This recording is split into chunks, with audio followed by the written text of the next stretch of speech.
लोकसभा चुनाव में किसने करवाई गोडसे की एंट्री, मिशन 2024 से जुड़ी हुई खबरें देखते हैं 9 सेकंड में। स्मृति ईरानी के आरोपों पर कांग्रेस नेता भानु प्रताप शर्मा ने कहा, ये महात्मा गांधी, नेहरू और इंदिरा पर भी आरोप लगाते हैं। ये तो गोडसे का मंदिर बनाते हैं, इसीलिए इनके झांसे में नहीं आना। शिवराज सिंह चौहान के खिलाफ विदिशा से कांग्रेस प्रत्याशी भानु प्रताप शर्मा ने पूछा, अमित शाह और शिवराज को मोदी जी ने राम मंदिर की प्राण प्रतिष्ठा कार्यक्रम में क्यों नहीं बुलाया, बीजेपी में अहंकार है। जयपुर शहर लोकसभा सीट पर कांग्रेस ने जीत के लिए झोंकी है ताकत। कांग्रेस के उम्मीदवार प्रताप सिंह खाचरियावास का दावा, उनके मुकाबले में किसी पार्टी का उम्मीदवार नहीं। यूपी के सीएम योगी की आज बागपत अलीगढ़ में रैली है। अमरोहा मुरादाबाद के चुनावी दौरे पर केशव प्रसाद मौर्य, ब्रजेश पाठक बाराबंकी में वॉलेंटियर सम्मेलन को संबोधित करेंगे।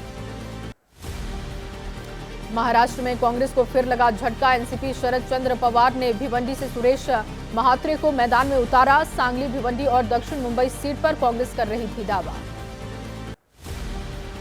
राजस्थान के बांसवाड़ा डूंगरपुर लोकसभा सीट से कांग्रेस के घोषित उम्मीदवार ने नहीं भरा पर्चा। आखिरी समय में दूसरे उम्मीदवार अरविंद डामोर ने कांग्रेस के सिंबल से नामांकन किया।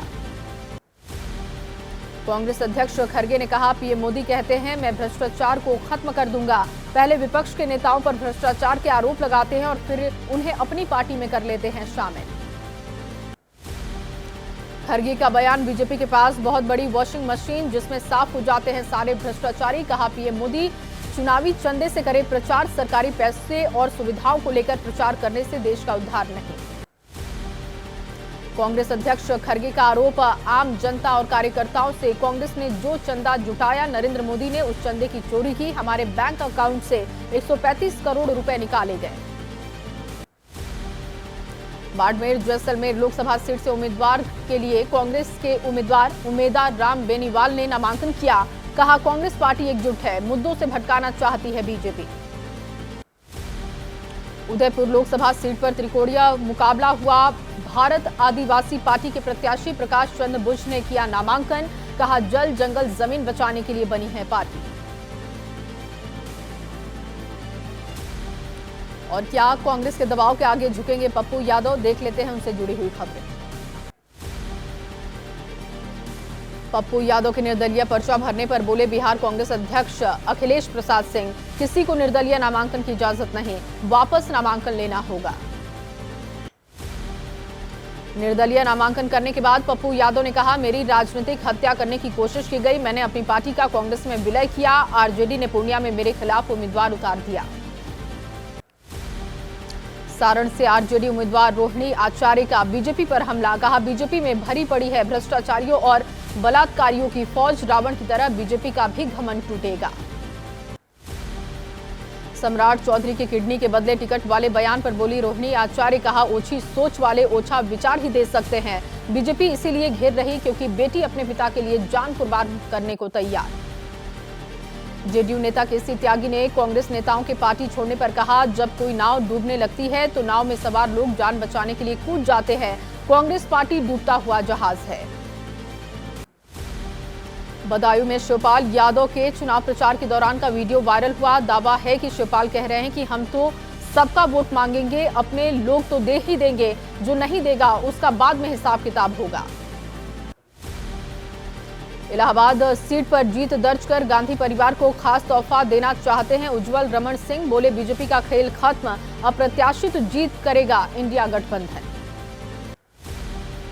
रणजीत सुरजेवाला के बयान पर बोली बीजेपी नेता हेमा मालिनी, महिलाओं का सम्मान कैसे किया जाता है उन्हें पीएम मोदी से सीखना चाहिए। जैसे वो सम्मान करते हैं वैसे लोग भी करें तो अच्छा। हरियाणा राज्य महिला आयोग ने कांग्रेस नेता रणदीप सुरजेवाला को तलब किया। हेमा मालिनी पर दिए गए बयान को लेकर 9 अप्रैल को आयोग के पंचकुला दफ्तर में आकर देना होगा जवाब। सुरजेवाला के बयान पर बोले, हरियाणा के मुख्यमंत्री नायब सिंह सैनी, कांग्रेस के नेताओं का कोई चरित्र नहीं।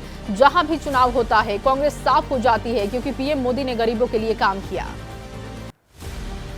जेडीएस नेता एचडी कुमार स्वामी ने मांड्या लोकसभा सीट से भरा है पर्चा। हलफनामे के मुताबिक 217 करोड़ रुपए की संपत्ति, कुमार स्वामी और उनकी पत्नी के ऊपर करीब 82 करोड़ रुपए की देनदारी।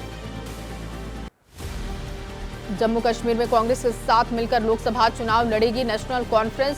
उमर अब्दुल्ला ने कहा, जहां कांग्रेस मजबूत वहां एनसी उम्मीदवारों का समर्थन करेगी। जम्मू कश्मीर अपनी पार्टी ने अनंतनाग, राजौरी और श्रीनगर सीट से प्रत्याशी का ऐलान किया। श्रीनगर सीट से एनसी के उम्मीदवार अब्दुल्ला और पीडीपी की महबूबा मुफ्ती दोनों ही हैं संभावित उम्मीदवार। आंध्र प्रदेश के सीएम जगन रेड्डी का अभद्र टिप्पणी का मामला है। चुनाव आयोग ने टीडीपी प्रमुख चंद्रबाबू नायडू को नोटिस जारी किया। चुनावी भाषण के दौरान आचार संहिता उल्लंघन का आरोप भी लगा। बड़े शहरों और कस्बों में मतदान प्रतिशत बढ़ाने की कोशिश हो रही है। केंद्रीय चुनाव आयोग आज चुनाव अधिकारियों से चर्चा करेगा। ग्रामीण इलाकों में बड़े शहरों और कस्बों से ज्यादा होता है मतदान।